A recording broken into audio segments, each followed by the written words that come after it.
கர்த்தருடைய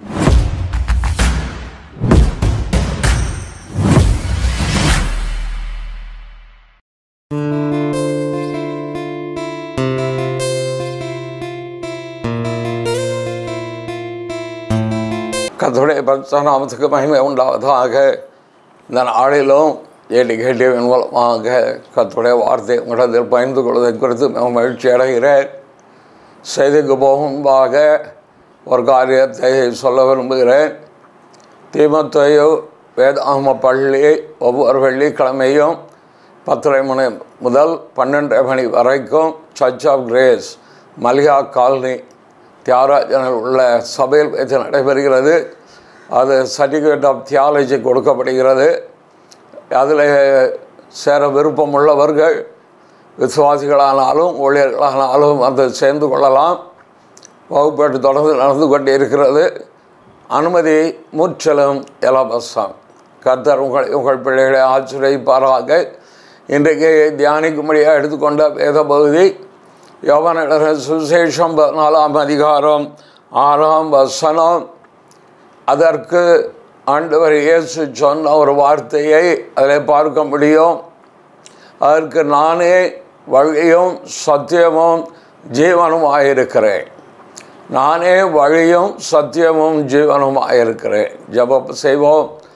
கிருபை நல்ல தகப்பனே, நன்றியோடு சோதரிக்கிறோம், துதிக்கிறோம்.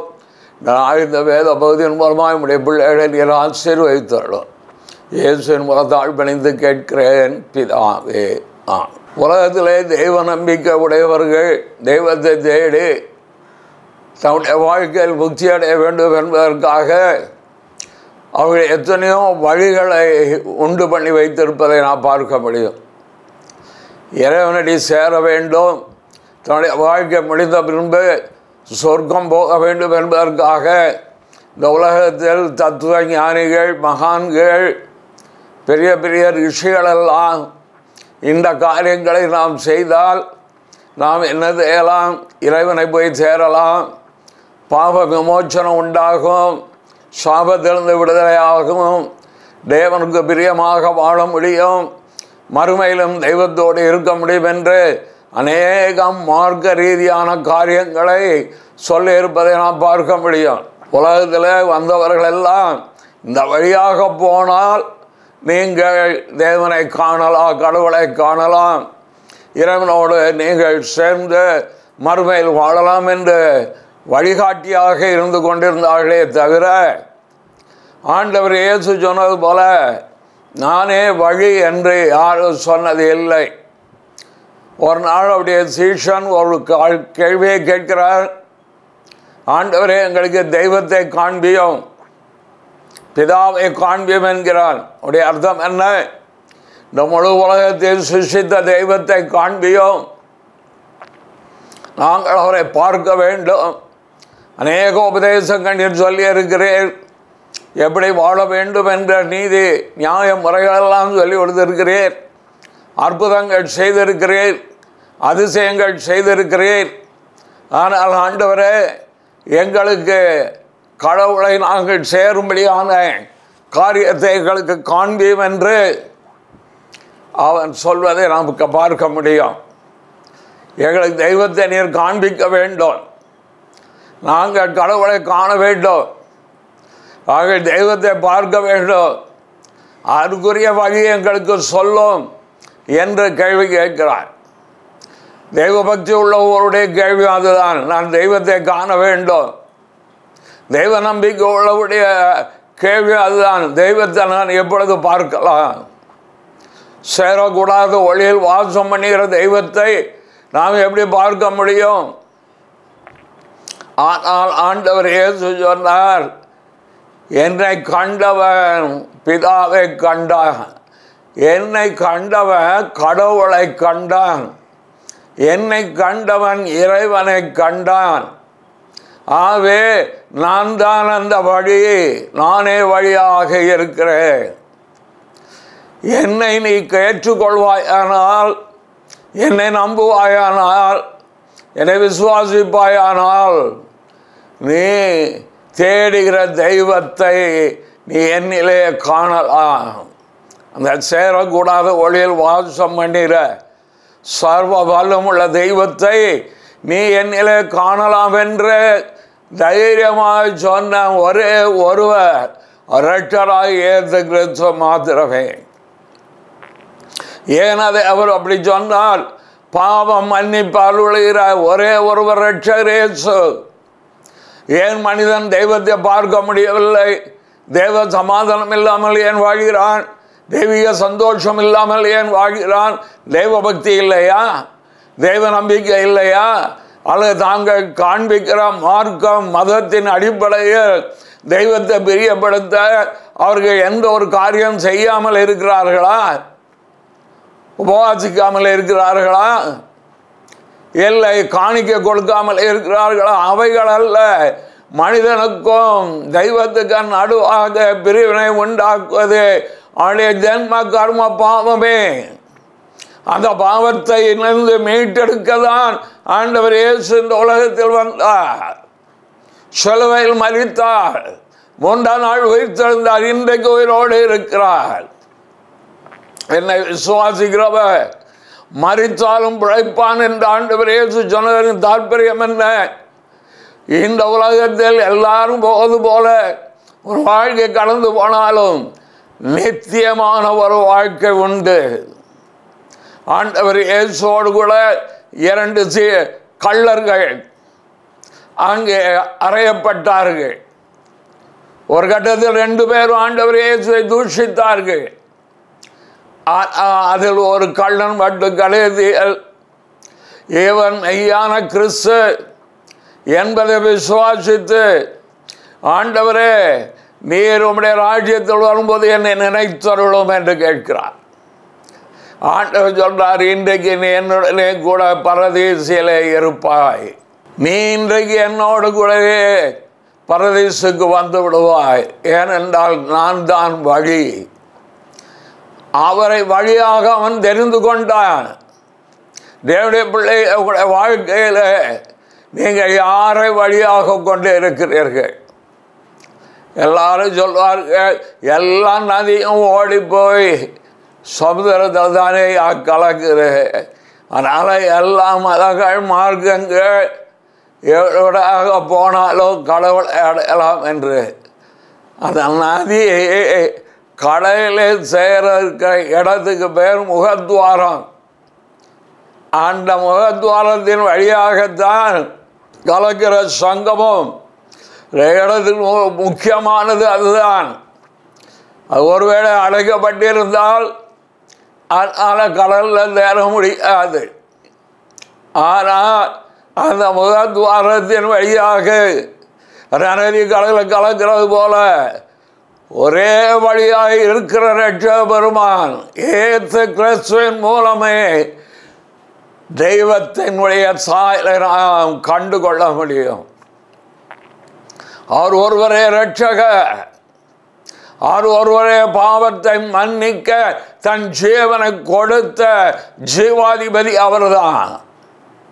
ஒரு பாவம் தலையை வேறு எங்கு அலைய வேண்டாம்.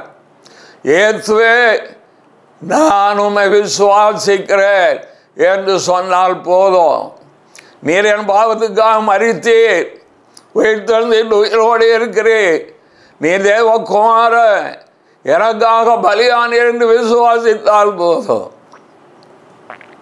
அவருடைய நாமத்தின் மேல் விசுவாசம் உள்ளவளாய் அவரை ஏற்றுக்கொண்டவள் எத்தனை பேர்களோ அத்தனை பேரும் தேவனுடைய பிள்ளைகளாகும்படி அதிகாரம் கொடுத்தார் என்று யோவான் 1 பார்க்க முடியும். ஒரு ஸ்ரீ, சமாரிய ஸ்ரீ, சமாரிய நாட்டை சார்ந்தவள்.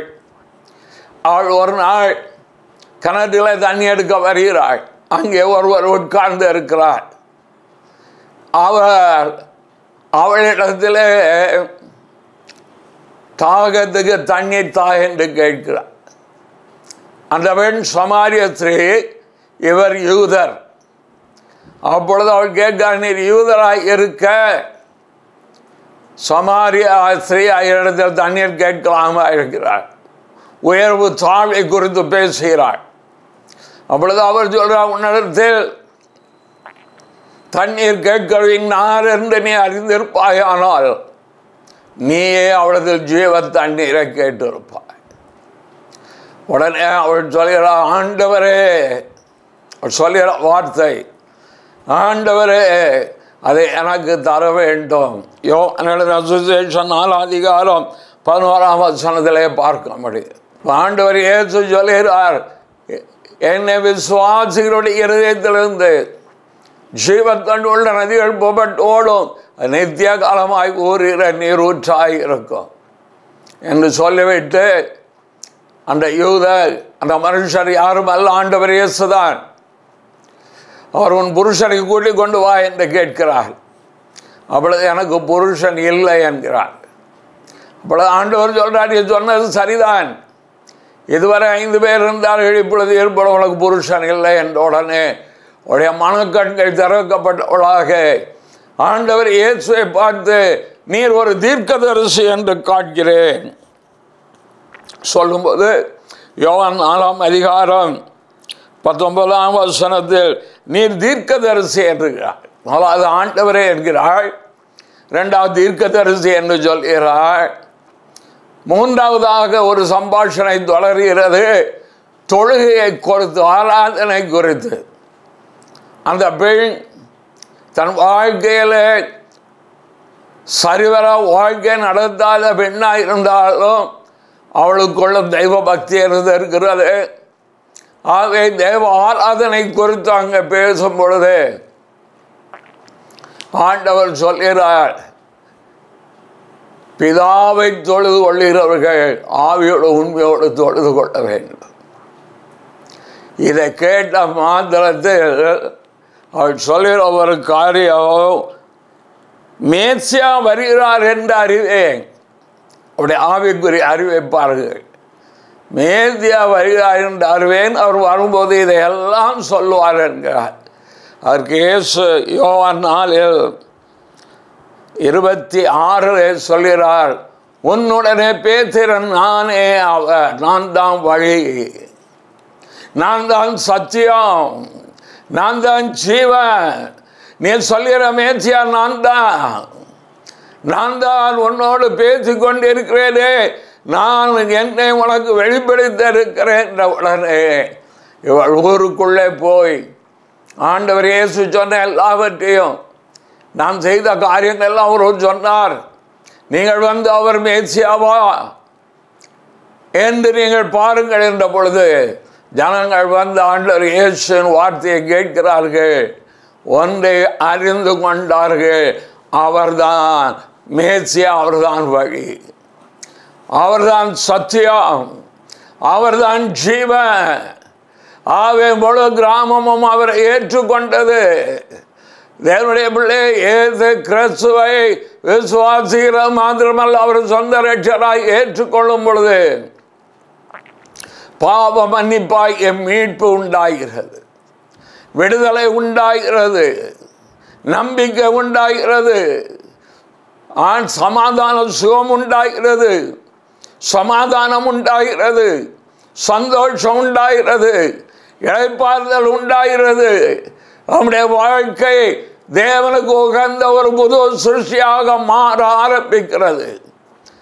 நம்முடைய எண்ணங்கள், எதிர்பார்ப்புகள், விருப்பங்கள் எல்லாம் தெய்வீகத்துக்கு அடுத்த காரியமாக நம்முடைய இருதய மாற்றம், குணமாற்றம் கிறிஸ்துவுக்கு ஏற்றார் போல் மாற ஆரம்பிக்கிறது.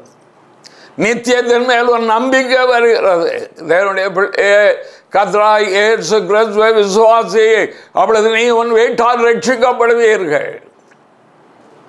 மிக தெளிவாக சொல்லப்பட்டு அப்போது 16 நீங்கள் ஒருவர் இயேசுவை ஏற்றுக்கொண்டார், தெய்வத்தை ஏற்றுக்கொள்வீர்களா, உங்கள் முழு குடும்பத்திற்குள்ளும் கிறிஸ்துவின் வெளிச்சம், கிறிஸ்துவின் சமாதானம், கிறிஸ்துவின் விடுதலை, கிறிஸ்துவனுடைய அன்பு, கிறிஸ்துவின் இரக்கம், கிறிஸ்துவனுடைய தயவு உங்கள் முழு குடும்பத்திற்கும் கிடைக்கும்.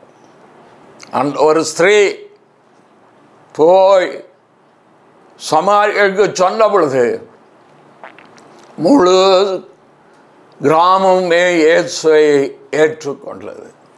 நீங்கள் ஒருவர் இயேசுவை ஏற்றுக்கொள்ளும்போது முழு குடும்பத்திலும் தேவன் வந்து வாசம் பண்ணுவார். ஜெபம் பண்ணுவோம். நல்ல பிதாவே, நன்றியோடு சோதரிக்கிறேன், துதிக்கிறேன். கிருபையின் கீழ் வைத்திரளும் கேட்ட ஜனத்தை ஆசீர்வதிக்கிறேன். இயேசுவின் மூலம் பிதாவே. ஆமேன், ஆமேன்.